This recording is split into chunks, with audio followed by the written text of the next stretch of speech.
First Corinthians chapter 13. We'll be reading one verse po. And this message will be a series. I tried to finish the message last night. Pero sa tingin ko, hindi aabot ng one sermon. So I decided it will be a 3-Sunday series. So make sure you come back those 3 Sundays so you can finish po itong mensahe na ito. Entitled this message, The Verification of Love. The Verification of Love. And this can be found in 1 Corinthians chapter 13, verses 1 to 13. But for now, let's just read one verse. In 1 Corinthians chapter 13, verse 13, the Bible says, "And now abideth faith, hope, charity, these three, but the greatest of this is charity." I'm going to read this in Tagalog. Sabi sa 1 Korintyo, Kapitulo 13, versikulo 13, "Kadapwat ngayon nanatili ang tatlong ito, ang pananampalataya, ang pag-asa, at ang pag-ibig. Ngunit ang pinakadakila sa mga ito ay pag-ibig." Manalangin tayo. Lord, I pray that you use this time for your glory.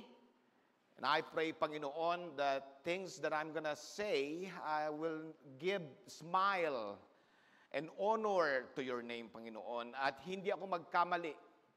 Help me, Lord, not to trust sa akin pong abilities, but completely be depending on your Holy Spirit, which is our guide and teacher today.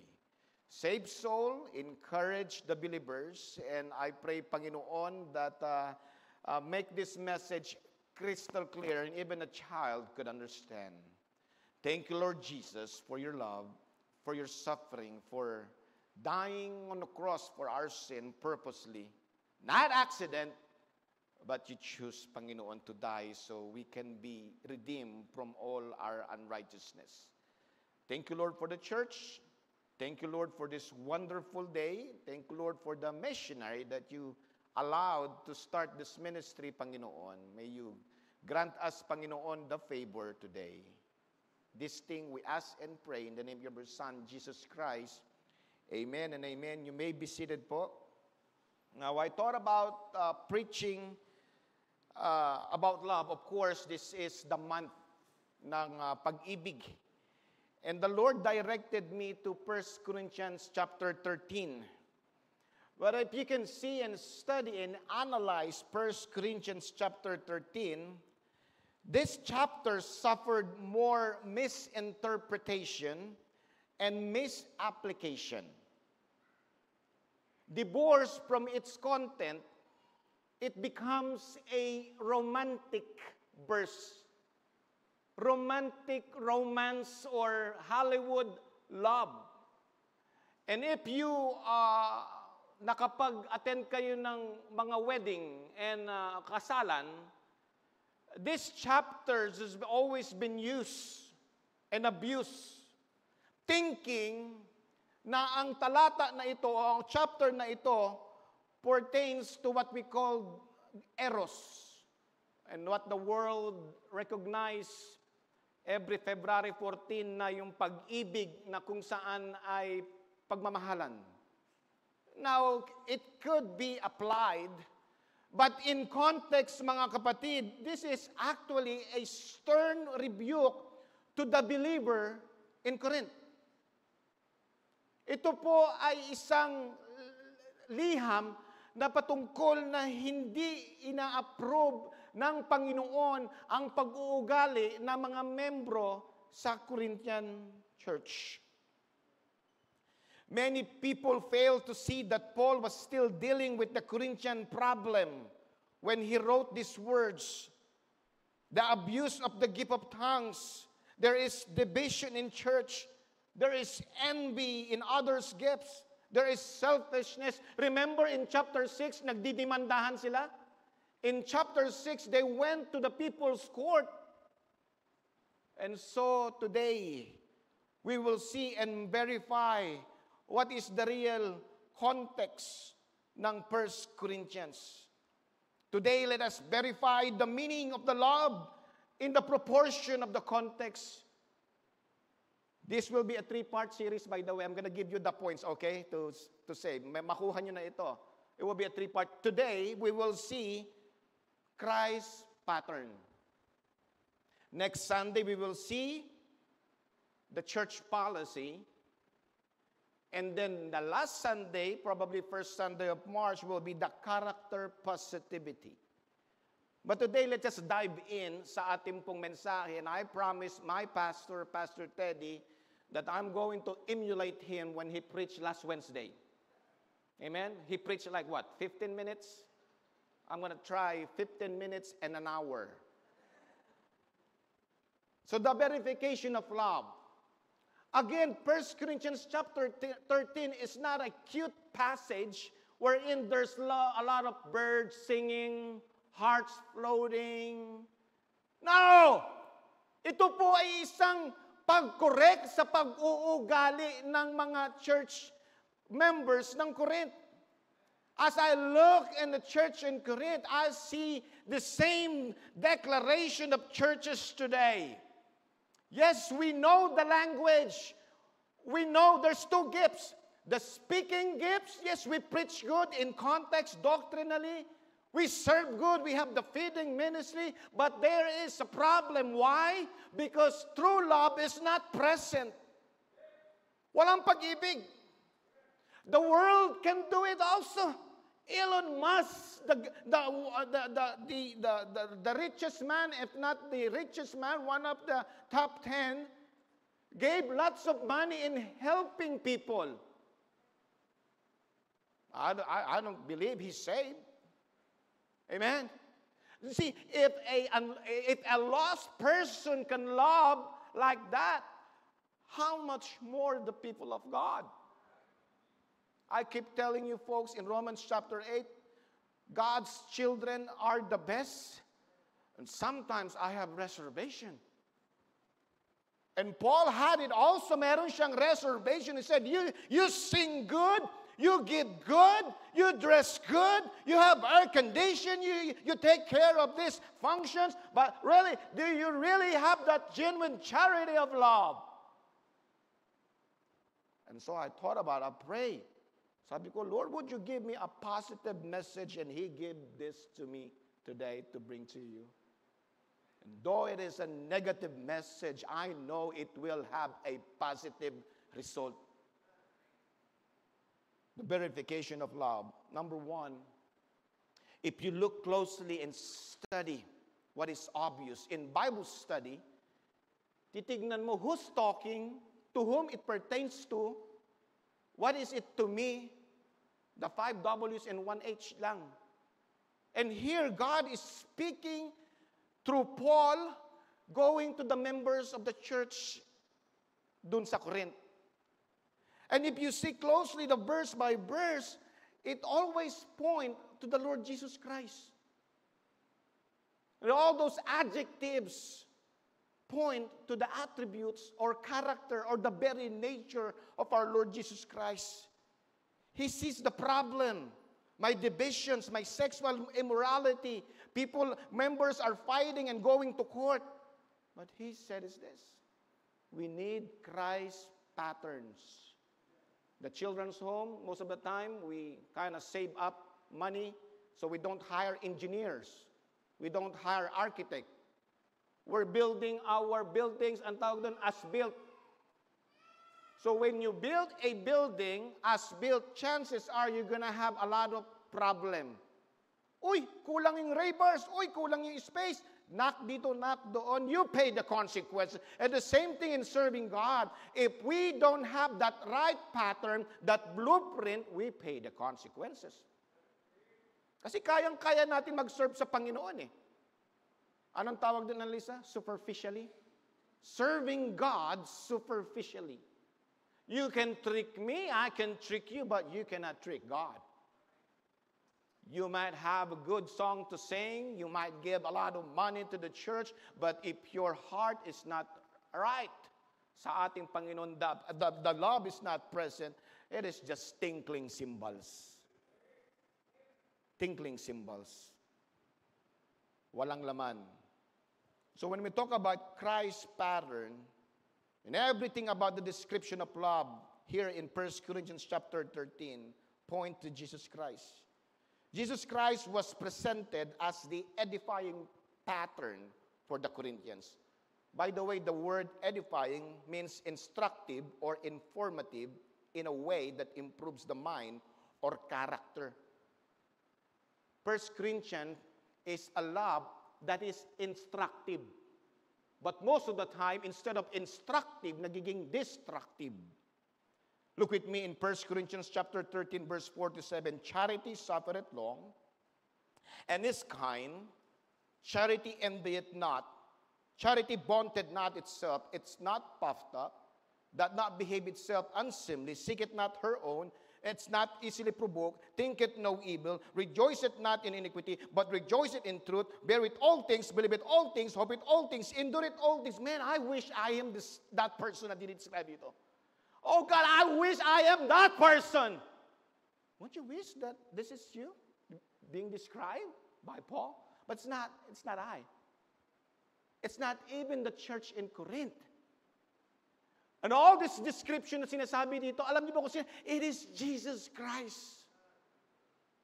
All along, siya yung pattern na dapat nating sundin. Si Jesu Cristo po is the one that suffers. Sabi rito, Jesus Christ suffereth long. He is love, manifested in the flesh. Kaya in verse 4, sabi, charity suffereth long, and is kind. Charity envieth not. Charity vaunteth not. It's not puffed up. Ang Panginoon mismo ang nagsakripisyo sa atin. And we think sa ating buhay, sakripisyo na? No. Si Jesus talaga ang nagsakripisyo. He suffers a lot. In 1 Peter chapter 3, verse 18, the Bible says, for Christ also had once suffered for sins, the just for the unjust, that he might bring us to God, being put to death in the flesh, but quickened by the Spirit. I remember when I was young. I'm still young. Pero naalala ko, Pastor Ted is training me. When I first started helping the ministry here, sabi niya, Odek, go and help the workers. Naalala mo yung Kuya Chito? Sa si Kuya Chito? Ayan, si Kuya Chito. Pinaghanda niya ako dun sa taas. May ginagawa doon na, munta ka doon. I'm not used to working because my dad spoiled me. Spoil ako ng tatay ko. My dad works offshore. He just send me money. What I do, I just live a life, watching TV, lahat yan. When I got married, Pastor Ted doesn't want to have a son-in-law that is a bum. So he trained me to work. I grabbed me a hammer. Trabaho, alam mo yung Chito? Doon ako marunong magpukpok. Kuya Ed, doon ako marunong magtrabaho. Pinatrabaho niya ako ng like a real man. Meron akong pinapako. Pambira, na-miss ko yung pako. Nasubukan niyo na mahampas yung daliri niyo? Ang sakit ito, patay ka agad yun. Ah! It hurts! Sakit I was thinking about Pastor Ted. Man, Pastor Ted, I got some money, I don't need to work. Sabi ko, ganun ako, ganun. Masakit. Inabot yata ng 4 days para mawala yun. I suffer. Pastor Ted, I cannot imagine what the Lord Jesus Christ suffered. You know that nail is 7-inch? Brother Paul, the nail is 7-inch. Nailed to his hand. Both hands. And they cross their feet like this, bro. And they nailed that.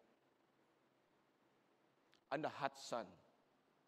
Not on an air condition like this. A hot sun.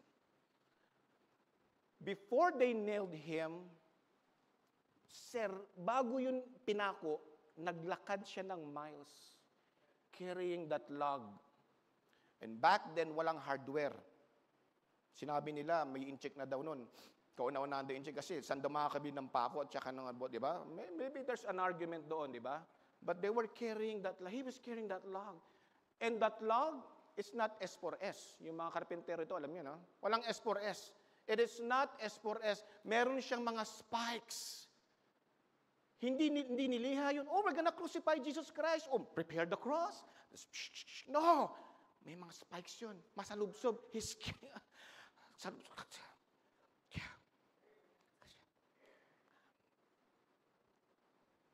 Carrying that. Now tell me, who suffered a lot? Who suffered a lot? And here we are complaining about things, mga corny. Complaining about, it's so hard going on visitation. It's so hard to do this. It's hard to do this. Me cleaning the restroom, suffer. Here makita po natin mga kapatid, I can almost imagine the suffering of our Christ did even prior to His crucifixion. The King of Kings and the Lord of Lords came down, stripped naked, dinuraan, sinampal. He did not deserve that. I was studying about when Pastor Ted, I don't think I can finish this in 1 hour now. I'm on the first point. But you know what? When he was thirsty, they gave him vinegar. At hindi niya, he never take anything that is fermented. And alam niyo, behind that mga kapatid, during his time, they had what you call public toilet, Sister Din. In a public toilet, people goes there and sit down and relieve themselves, number 2. And they have a brush doon, a brush that cleans the toilet. Make sure after one uses it, the guy is going to clean it with the brush, with the sponge, and clean the dirty manure on that toilet and stick it on the side. You know what the soldiers used to dip that vinegar? Is the same sponge used to clean the toilet. And they did that to our Lord. They did that to Jesus Christ. Now tell me, who suffers a lot? Who suffers? He did that sa atin. Ginawa ng Panginoon sa atin. You see, in Romans chapter 5, verse 8, Bible says, but God commended His love toward us, in that while we were yet sinners, Christ died for us. Mga kapatid, mga visitor, kung meron man dito hindi paligtas, Jesus Christ died for you. He wants to save you. He suffered for you.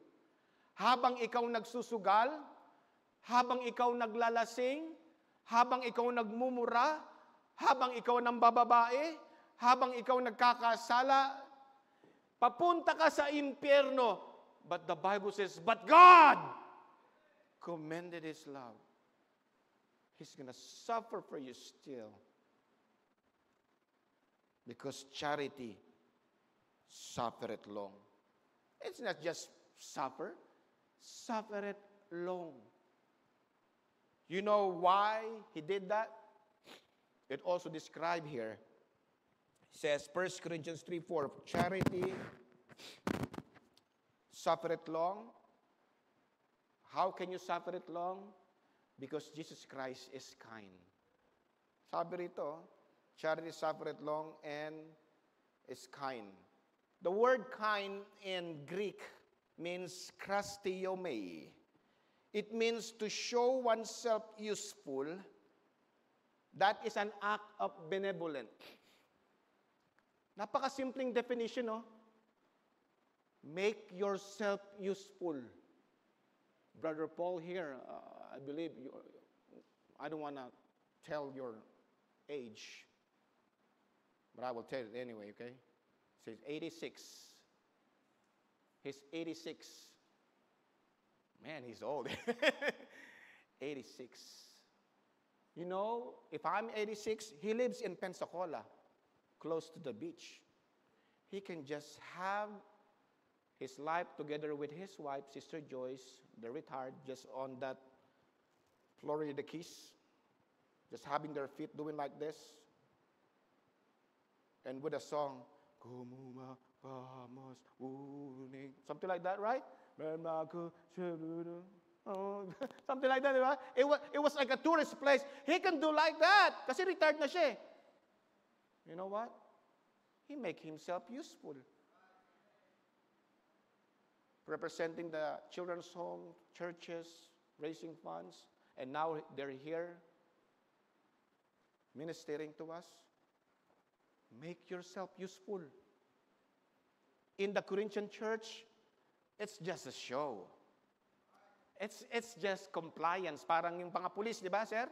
Sometimes you do it out of compliance. 4 o'clock, it's ready. But the thing is there really love? Most of the time, it's just compliance. It's just a show. That is why Bible says here, they're trying to correct the people in the church at sabing ganon, hey, be kind. Jesus Christ is kind. He make himself useful.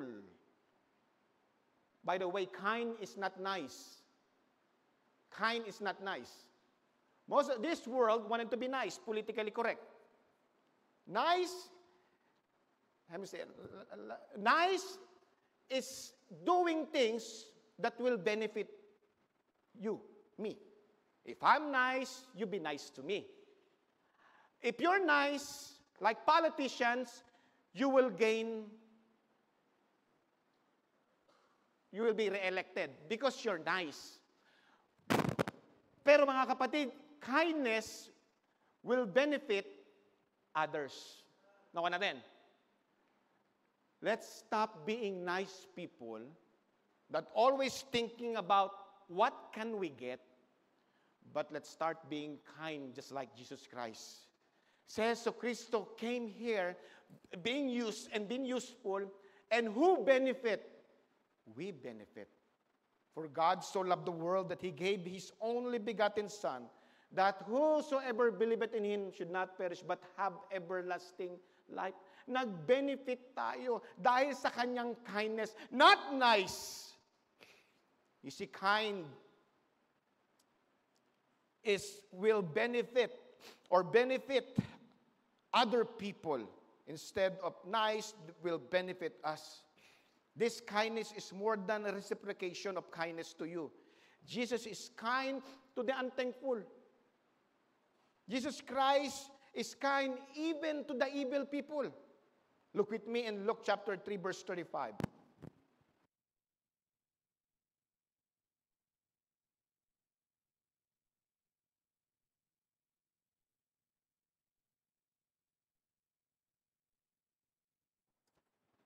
Luke chapter 6, verse 35.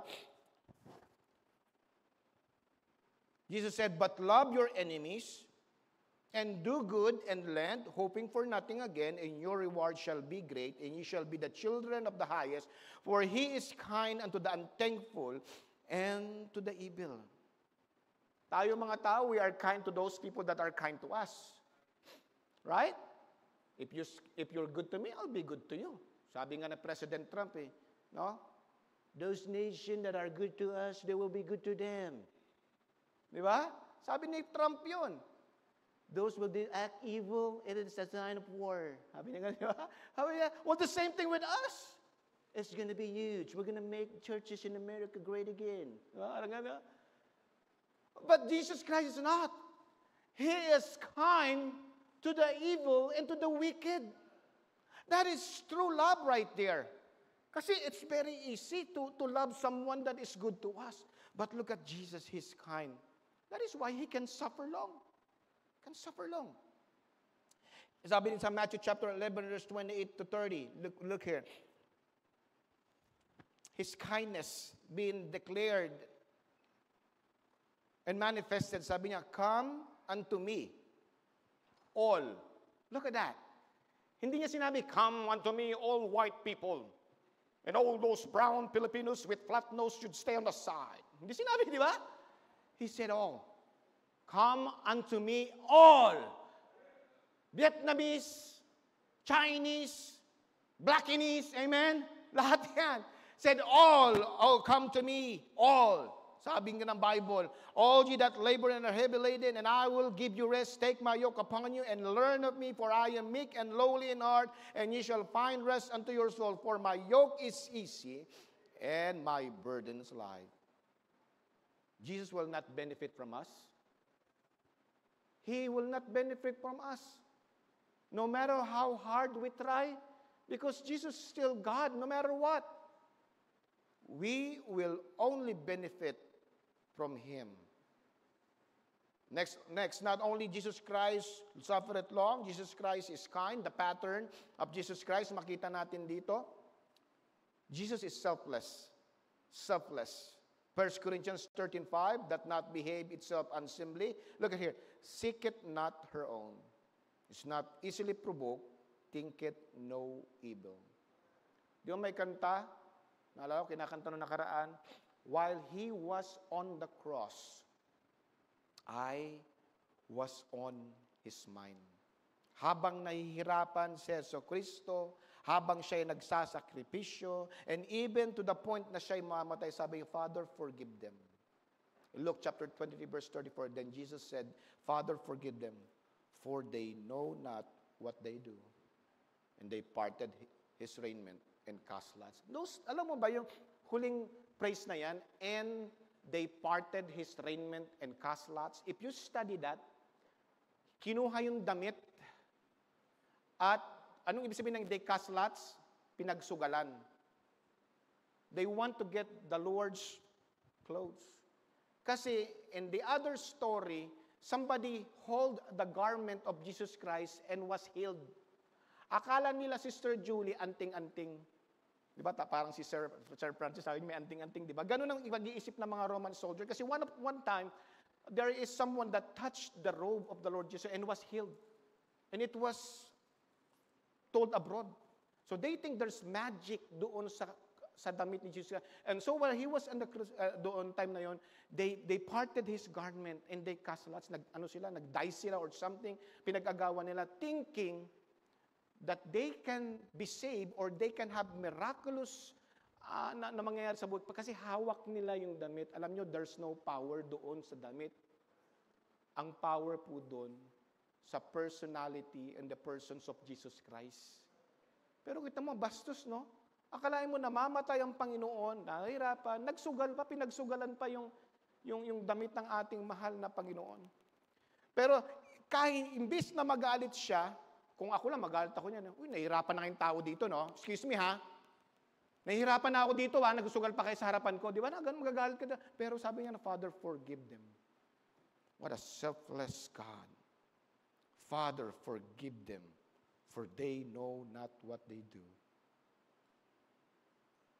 Next, makita po natin, not only the pattern will be suffering. I was talking to Pastor Ted the other day. Sabi ko nga, if we're not suffering in serving God, we're doing it wrong. Amen? Pag hindi ka nagsasuffer, hindi ka nahihirapan serving God, then you're doing it wrong. We're doing it wrong. Because love suffereth long. Pangalawa, love is kind. Pangatlo, love is not selfless. And look, the highest attributes of Jesus Christ. 1 Corinthians 13:5, that not behave itself unseemly, seeketh not her own. There's a lot of things to study here, but let's just see the obvious. That not behave itself unseemly, seeketh not her own. It's not easily provoked. Look here. Thinketh no evil, rejoices not in iniquity, but rejoiceth in truth. What's that? Jesus Christ is holy. Our love should be holy. Our love should be lovely. But in this present generation, instead of being lovely, nagiging lustly. Lustly. Puro mga kamanyakan. Truth is subjective. Di ba? Truth is subjective na. If I want to be referred as a woman, you have to respect that. There's no truth na. Holiness, synonymous with the truth of God. If I say I'm a female kangaroo, you have to respect that now. Kasi ganun nangyayari sa ating generation. But look here, No. Think it no evil. Rejoice it not in iniquity, but rejoice it in truth. The highest attribute of Jesus Christ is His holiness. Holiness. There's no holiness in the church of Corinth. That is why Paul, admonishing, in edifying the church, rebuking the church, there should be holiness sa simbahan. In Titus chapter 1, verse 2, in hope of eternal life, which God that cannot lie, promised before the world began. There's one thing God cannot do. He cannot lie. He dwells in holiness. He dwells in truth. John 14:6, the Bible says, Jesus said unto him, I am the way, the truth, and the life. No man cometh unto the Father but by me. There's the truth again. John 8:32, and he shall know the truth, and the truth shall make you free. John 8:36, if the Son therefore shall make you free, ye shall be free indeed. Psalms 99 verse 9, exalt the Lord our God and worship at His holy hill, for the Lord our God is holy. Nakalimutan na ba natin ang ating Diyos ay banal? What happened is we become callous. We normalize anything that is contrary to God. When I talk about contrary to God, a Christian should not be drinking. Amen. A Christian should not be watching rated R movies. A Christian should not have anything to do with this world's philosophy, world's entertainment, because Jesus Christ is holy. Bible says in John 14:6, di ba? I am the way, the truth. The truth. We should pursue the truth, preserve the truth, live the truth. Not only that, Jesus is holy. Though He is holy, kahit siya ay banal, some Christian is holier than thou, di ba? We have a critical heart. We have this critical mentality. We're doing it better. We're better than this. Ganun nangyari sa Corinthians eh. Parang holier than thou. Though Jesus Christ is holy, though Jesus Christ dwell in the truth, alam mo, He's also patient. Pasenso siya. Tayo wala tayong pasensya eh. Meron akong kaibigan, lagi kong tinutulungan. Kilala niyo yun eh. Tinutulungan ko lagi tinutulungan. Trabaho, binibigay ko talaga lahat. Kaya lang Sister Terry, kota na. Kota na. Ang ginagawa niya, iiyakan niya ako lagi. Pare, last na to pare. Gusto ko na magbago talaga pare. Sige na pare, tanggapin mo ulit ako pare. Sige, ako naman, uto-uto. Sige, last na to Paano na, pan 39 na yata na sorry niya yun, no? Pare talaga, hindi na ako talaga, pare. Pare, sabi ko, pare, kailangan dito sa children's home, magandang influensya sa bata. Hindi pwedeng ganyan na lifestyle. Hindi, pare, last na to, pare. Wala na naman siya ngayon, di ba? Sabi ko sarili ko, Annalisa, kota na siya. Pag humingi na ng sorry sa akin, wala na, hindi ko na talaga siya tutulungan. Why? Kota na siya. And I thank the Lord Jesus Christ, wala siyang ganun. Did you just thank God for His patience sa atin? Mga kapatid, even in our best in spirituality, we still undeserving. We still not worthy. Wala siyang kota. Look with me. Sabi sa 1 Corinthians chapter 13, verse 7, bear it all things. Believe it all things. Hope it all things. Endure it all things. Now, Brother Paul, it sounds like husband, huh? It sounds like husband, no? When our wife is angry, we bear all things. We believe it all things. Hope all things. Endure it all things. Sa mga, no? It's vice versa pala. It's vice versa. Your socks, don't put your socks there. Parang ganun, di ba? We think it's just like that, but no, it's deeper. It's deeper. Akala natin mag-asawa lang to, ginagawa natin romanticize to, but it's deeper. We are saved and yet we still backslide. But God, in His rich mercy, He endured. I bear it all things, believe it all things, hope it all things, endure it all things. Tinatry to natin si Jesus. But the Bible says Jesus Christ endure all things. Jesus is patient. Ang ibig sabihin ng berit, kinakaya o tinitiis. The Greek word is stego. It means to roof over. That is figuratively to cover up. The word berit means to cover up. Remember Job, the story of Job? Sabi ni Satan, he only served you because you're blessing him. Sabi ni God, ni Jesus, sabi na Panginoon, no, he's not. He's gonna serve me no matter what. You know what? Pinagtatanggol tayo ng Panginoon sa accuser. He acts like an advocate. First, He created us. Second, when we messed up in Genesis chapter 3, He saved us. And now, He's still patient sa atin, nagtatanggol. Nagtatanggol tayo. Jesus, the advocate. An advocate is someone who pleads another cause, who helps another by defending or comforting him. Scripture assures that this one Christ roles in our life, He's our advocate. Di ba maraming kaibigan, traidor? Pag magkaharap kayo, ang babait ninyo, ang mabait natin. Tapos pag makatalikod na, pinag-uusapan na natin. Jesus Christ is not like that. Bear it all things. Pinagtatanggol tayo. Job 16:19. Also now, behold, my witness in heaven, and my record is on high. Jesus Christ is doing that doon sa langit. When the accuser sinasabi, walang kwenta yung tao na yan, walang ganyan yan, masasabi, no, He is my child. He is my son. These are my children. He is our advocate. Kahit na si Satan trying to accuse us, look with me in Job 1:8. And the Lord said unto Satan, hast thou considered my servant Job, that there's none like him in earth, a perfect and upright man, one that feareth God and escheweth evil. And then lastly, this morning, amen? I guess I was able to do it, Pastor Ted. The pattern of Jesus Christ, not only His patience sa atin, not only He's holy, He's selfish, not only He suffers and He is kind, He endures.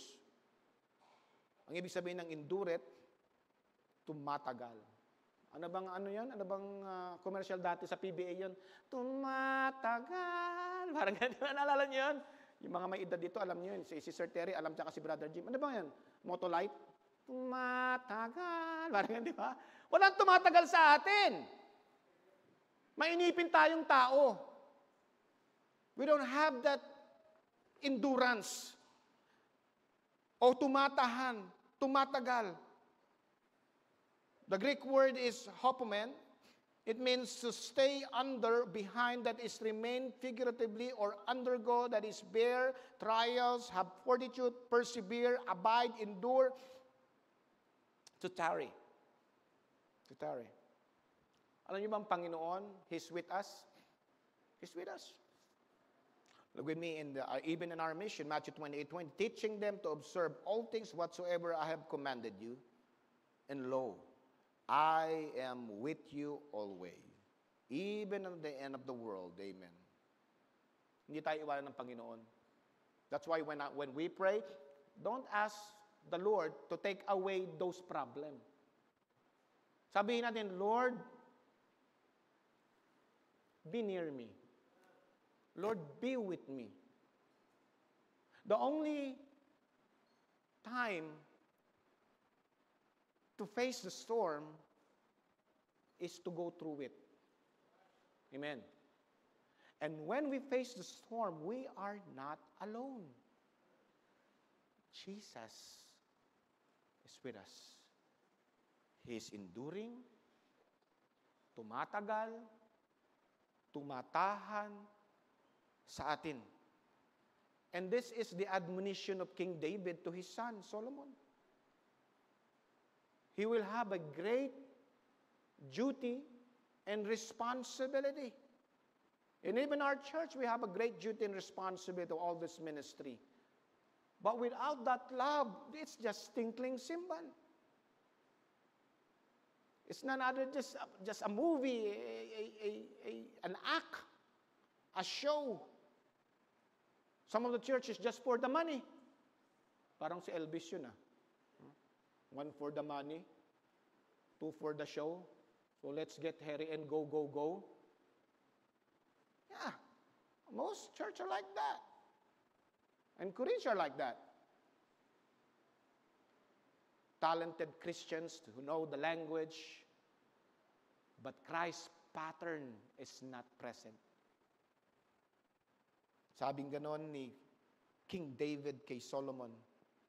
Let's skip Hebrews 3:5.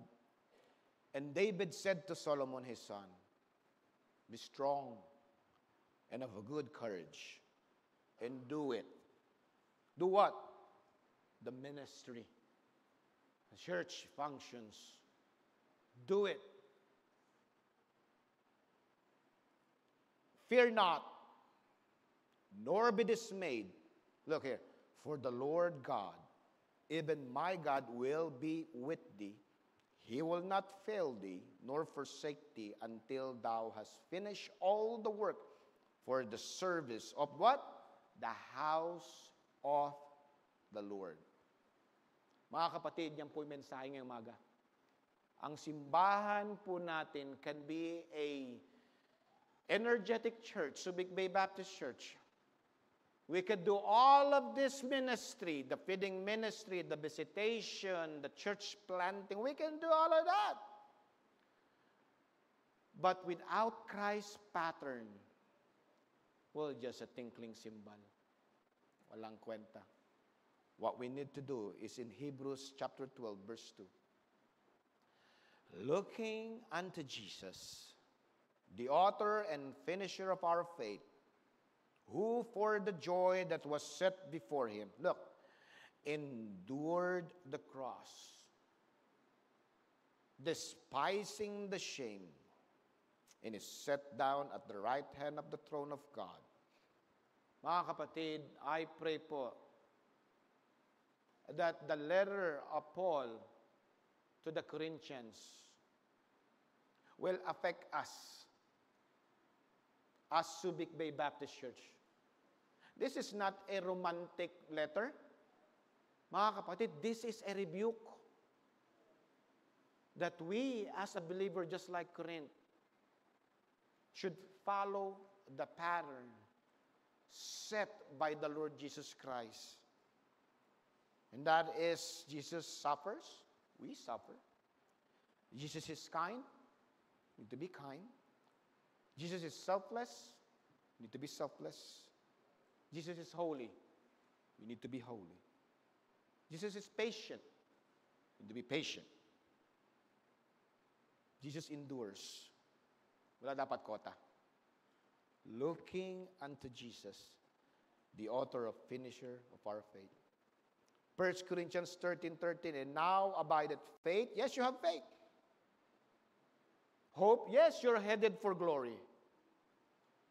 You have charity. Yes, what kind of charity? These three, but the greatest of this is charity. Charity here is the description of the Lord Jesus Christ. Again, there's speaking gifts and there's serving gifts. They have it all. But Jesus Christ is not present. None of this matters without Jesus Christ as pattern. Subic Bay Baptist Church members, we need to be dominated by Him and Him alone. The only way spiritual gifts can be used creatively is when Christians are motivated by the love of Christ. I hope and pray sa ating pong short message. Oh, short, di ba? Christ pattern.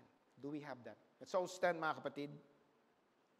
In 1 John chapter 4, verse 14, verse 16, I'm going to call Annalisa and Miss Bianca. We're going to have song invitation. You know, this is a Christmas song. This is one of my favorite. Kasi para sa Kristiyano, araw-araw ay Pasko.